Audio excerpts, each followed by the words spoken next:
On to NFL award predictions. We have MVP, Offensive Player of the Year, Defensive Player of the Year, Offensive Rookie and Defensive Rookie of the Year, Comeback Player of the Year, and Coach of the Year. Starting off with MVP, this is one of those years where I feel like it's going to be somebody random or it's going to be Patrick Mahomes. I could not agree more, actually. He's set up to have an MVP season. He is because of the receivers that were added onto the team. I think my MVP is going to be Jordan Love. I think he's going to add on and build off to what he did from week 11 onward. From weeks 11 and counting the playoffs, 25 total touchdowns to 6 turnovers. And I've mentioned this a plethora of times on the podcast. The Packers were two different teams in 2023. In the first half, it was Matt LaFleur dumbing down the offense because he didn't trust the young players on it, and Jordan Love was thinking too much. In the second half, Matt LaFleur adjusted his offense. They were 6 in motion rate, more under center offense stuff, play action stuff. And with that, Jordan Love he was top 5 in touchdowns when using play action. He was number 1 in touchdowns with no pressure. The scheme and the receivers and each of them breaking out in their own way, like Jaden Reed, Wicks, Watson had some huge moments. Dobbs was consistent all year long, and their tight ends also. Tucker Kraft especially. I'm a really big fan of him, and their offensive line was second in pass block win rate. They all helped. So this wasn't just a one-man show from Jordan Love, but Jordan Love showcased that he can go above and beyond the system. He was second in QBR when he was blitzed. He was second in QBR in non-play action throws. He was second in QBR in tight window throws. So even above and beyond the system, Jordan Love showed he can play make at a high level. From weeks 11 onward, he beat the Lions, the Chiefs, primetime games, both of them. Then he beats the Vikings and the Bears, two teams that had good defenses to end the season. The Bears were specifically on a hot streak, and that streak and him ending their hot streak was the reason why the Packers got into the playoffs. He just had the most efficient playoff game for a quarterback in NFL history with the demolition of the Packers. And the 49ers game, you go into San Francisco as a 7-point underdog, and you are leading in the fourth quarter. There's no question that mistakes he made in the game contributed to the loss, but Anders Carlson missing a field goal definitely contributed to it. Aaron Jones getting tackled in open field when he had a pathway to get a touchdown contributed to it. And I think Jordan Love is just going to continue to build off of the season he had in the second half of the year. There are moments where offenses and players, they have spurts where they play really well, and the system doesn't change much. But Matt LaFleur clearly figured out what works for this offense and what works for my quarterback, and everybody bought in. And I think this wasn't just a fluke. This wasn't just a one-season wonder. I think Jordan Love is going to be one of the best quarterbacks in the league, and I understand the comparison to Trevor Lawrence, who I also think is great. But when Trevor Lawrence broke out in 2022, he was a top 10 quarterback down the stretch.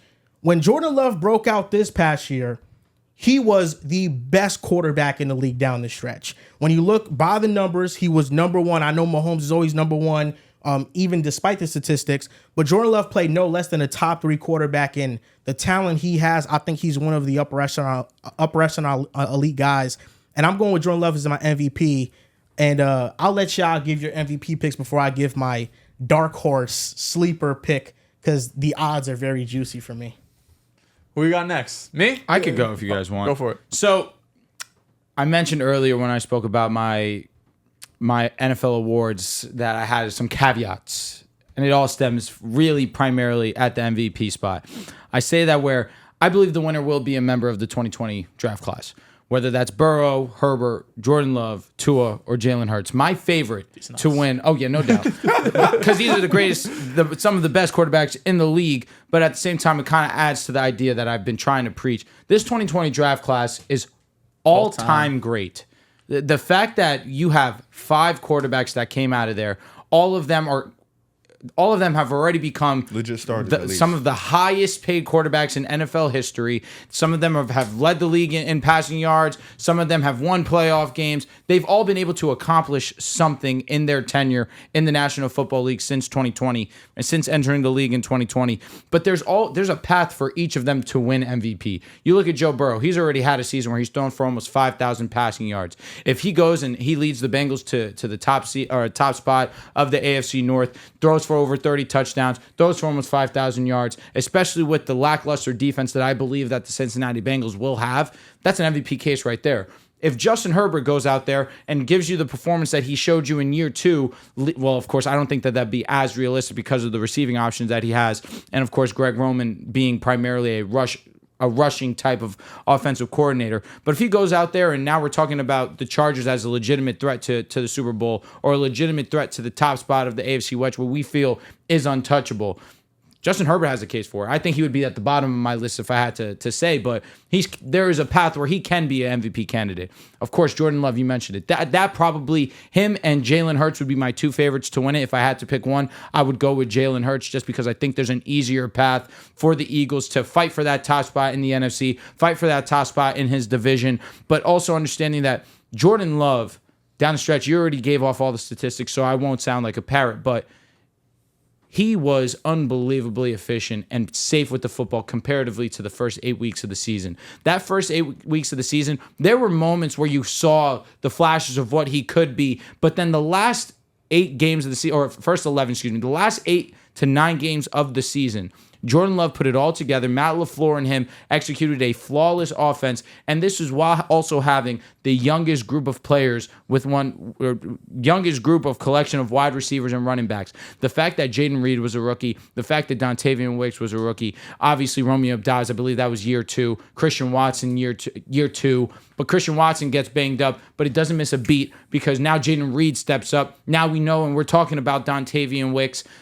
A lot of credit I will give to Jordan Love for standing strong in a pocket. Also, his ability to make something out of nothing too, and trust his arm and make some tough throws. I'm not a fan of his performance in that San Francisco game, but I'd be ignorant and hard-headed not to compliment to no end of that Dallas Cowboys game. He went out there, and I thought that it'd be a very run-heavy offense from the Green Bay Packers, but it simply didn't matter. He was dotting them also. Against the Packers, he fell short, but in the first 2 quarters and half of the third quarter, he played perfect football. To close out the game, he may have choked, in my opinion, but that doesn't take away for what's going to be this upcoming season. I'm extremely high on the Packers offense this upcoming season, so he's definitely a top 2 candidate for me, but I have to go with Jalen Hurts. Understanding that last year was a big one for his haters. Understanding that even though it was a rough one, especially against the Blitz, especially for how they ended the season, especially after starting undefeated, he had his career high in passing yards, but he also had his career high in interceptions. I believe now with the different OC and Kellen Moore, obviously A.J. Brown, Devonta Smith, Dallas Goedert, and now Saquon Barkley in that backfield, Jalen Hurts, who has been having an amazing camp. It took him up until last week for the defense to finally have their first interception on him. I fully believe Jalen Hurts is going to be in a different mode this upcoming season. He's going to be the number 2, top 3 quarterback for this upcoming season statistics-wise. I'll always leave that top spot for Mahomes. I can't make Mahomes my MVP pick just because I feel like that's just everyone's obvious answer. If you're going into a season, you're putting money on anyone, you put it on Patrick Mahomes. There's a path for Patrick Mahomes to be the MVP, and I think he has a better case than all the guys that I mentioned. But Jalen Hurts, with the Eagles, they can be a top seed in the NFC East. They can be a top seed in the NFC, period. And Jalen Hurts is just going to be a man on a mission. I firmly believe he can be the MVP. Jalen Hurts was also my pick. That's pretty easy. He was my pick last year. Through the first 12, 13 weeks, we were there. He was co-favorites with Mahomes for MVP, but we do know that last 7 games of the 2023 season wasn't too kind for the Eagles. But you mentioned it, Drew. I'll just throw in a couple other numbers that I found while searching. The biggest difference to me in this offense is just the coordinator, right? Going from Brian Johnson, who at times it felt like Jalen Hurts had to play the defense and his offense coordinator, right? Last season, the Eagles were dead last in motion at 26%.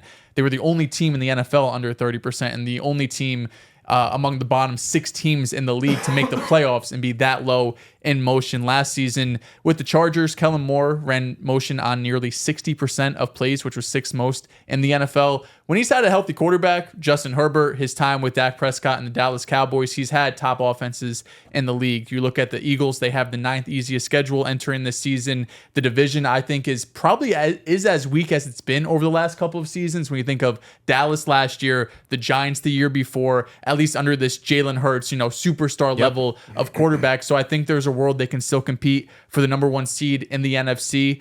I think they're real contenders, of course, too. And when you look through those first, 13 games of last year, it's 4,000 total yards. It's 33 total touchdowns. The turnovers was a problem, right? I think he was at 20 turnovers if you count fumbles and interceptions. So that has to get brought back down. But I think this is going to be a more complex and mature passing game than what we saw from last season. I think Jalen Hurts has year in and year out improved his game. So I think with Kellen Moore there, with the continuity outside of Jason Kelce, of course, with the rest of the guys and A.J. Brown, the offensive line, Smitty, of course, bringing in Saquon Barkley is not going to hurt at all. This is the year for Jalen Hurts, I think, to get that MVP award. Is it the guy that you're wearing? Did we disrespect your other guy? No. I feel like Mahomes and Lamar are probably the two guys who are the easiest picks for MVP. Lamar because he has 2 MVPs, and Mahomes because he has like 3 or 4 or whatever it is. And those two guys, I think Mahomes only has 2. Both him and Lamar have crazy. 2. Like when Lamar's healthy, you can notch him up there to be like a top MVP candidate. Josh was just the weapons. I wouldn't pick him. I picked him last year. Damn, close. We were here. He finished like top 3, so we were definitely here. But I think when you think about MVP and you think about a full-on season, you think about moments. And when you think about moments, you think about difficulty, and you just think about aura. You think about. I didn't want to say it, but it's definitely there. The reason why Dak Prescott lost the MVP last season is because he had a moment towards the end of the year where he could have really solidified his MVP case. And he fumbled it. And he gagged it against the Bills. And he gagged it against the Fins. For me, CJ Stroud is my pick for MVP. The story is just written in the stars. You have Nico Collins. You have Stephon Diggs, 2 stars at the wide receiver position. You have Tank Dell, a rising star at the position. You have Don Schultz. Like you have the offensive line was so banged up last year. You hope it can be healthy this year. I know people last year jumped on the Jaguars train, and unfortunately they fell off a cliff towards the middle of the year. I think with the Texans, it's just a completely different story because they've upgraded from their last year's roster. CJ Stroud was a rookie. He's going to come in. He's going to continue to be better. And on top of that, they're going to have the moments. I mean, last year, CJ as a rookie, what you think of that game against Tampa, that game against Cincinnati? Like, he has those moments. It's not the biggest, but this year there's going to be so many games riddled with moments. They have one of the toughest schedules in the league. He's going to have an opportunity with this offensive cast to really go out there and pull on the show. And one thing you know about CJ, he slings that ball. And like he said before, whoever's open is going to get that rock. And when you have Diggs, Nico Collins, Tank Dell out there, brother, somebody's going to get open. You're not going to be able to guard all 3. And I just think with that division, we don't know what AR is going to be with the Colts. The Jaguars, I think they're a good team, but they still have some work on the offensive line. I think Houston has the storyline, and they also have the path to win the division and possibly be the number 1 seed in the AFC. So for me, my MVP is going to be CJ Stroud. Honestly, I love the pick. There's very few quarterbacks this young into their careers that process a field the way that CJ Stroud does, the way that he sits in that pocket and trusts the development of a play. And you mentioned it. You have Nico, you have Stephon, you have Tank Dell. With the poise and the presence that CJ has in a pocket, there's a world all 3 of them have over 1,000 yards. That's just how confident you can feel in a pick like that. And if CJ goes and has 3 receivers that are over 1,000 yards, we're definitely talking about him as an MVP. He had 4,000 last year, and Tank missed a good amount, a good portion of the season, which is Nico Collins. And he missed, I think, 1 or 2 Nico missed a couple games because against the Jets, it's like Noah Brown would have a blow up week. Dalton Schultz would have a blow up week. We saw Devin Singletary active in the past game. Joe Mixon's gonna get his. That's for sure. Yeah, I think CJ Stroud. I mean, for one, he's the youngest quarterback in NFL history to win a playoff game. He did that this past year when they demolished the Browns, and the Browns had different away and home splits. They were an awful road team, but I think that's mostly attributed to just the better play callers they faced when they were on the road. Yeah. They faced some of the top play callers. CJ Stroud, somebody described how he plays in a term, and it was calm aggression. And I think I agree with that because CJ Stroud, while he benefits from the same things that other Shanahan quarterbacks benefit from, like Brock Purdy and even Tua. Like, especially the 49ers system is very similar to the Texans system. The difference is that I think CJ is able to go above and beyond the offense, and he's able to be more aggressive downfield. You know, on under center play action shots, there are crossers that are open that are 15 yards away, but he's looking for that post behind that. And I think that's what makes him an elite tier quarterback, even with him playing in the system that's very similar to other quarterbacks that numbers could be a little bit manufactured by the system. You mentioned Jalen Hurts, Dels, and his turnovers. Jalen Hurts, despite like the turnover numbers, he ranked 38th out of 48 quarterbacks in turnover-worthy play percentage at 2.3%. So he was one of the least turnover-worthy play quarterbacks in the league. He just got a little bit more unlucky, like you said, with passes that were sometimes tipped or sometimes dropped. My dark horse MVP, Tua? Not Tua. It's another system guy, though. I think it's Jared Goff. I looked at the odds today. Jared Goff is plus 2,500 to win MVP. The Lions right now, at least from everybody that I'm seeing make the record predictions, are first in the NFC North. Yep. Are first in the NFC, are being predicted to go to the Super Bowl. And, I mean, they were leading by 3 scores on the 49ers. And if they didn't choke, they would have gone there. And the Lions did nothing but get better this offseason. For sure. On the defensive line, on the back end. So if the Lions are the best team in the NFL, which can happen, and Jared Goff is leading another elite offense, this feels like a year that he could win MVP. He's coming off back-to-back years, 4,500 plus yards, 30 plus touchdowns. I mean, you said it. If you combine that and you could up that a little bit, if he has an MVP conversation, he could get to 5,000 yards, right? He's coming off back-to-back 4,500. Plus, you're the best team.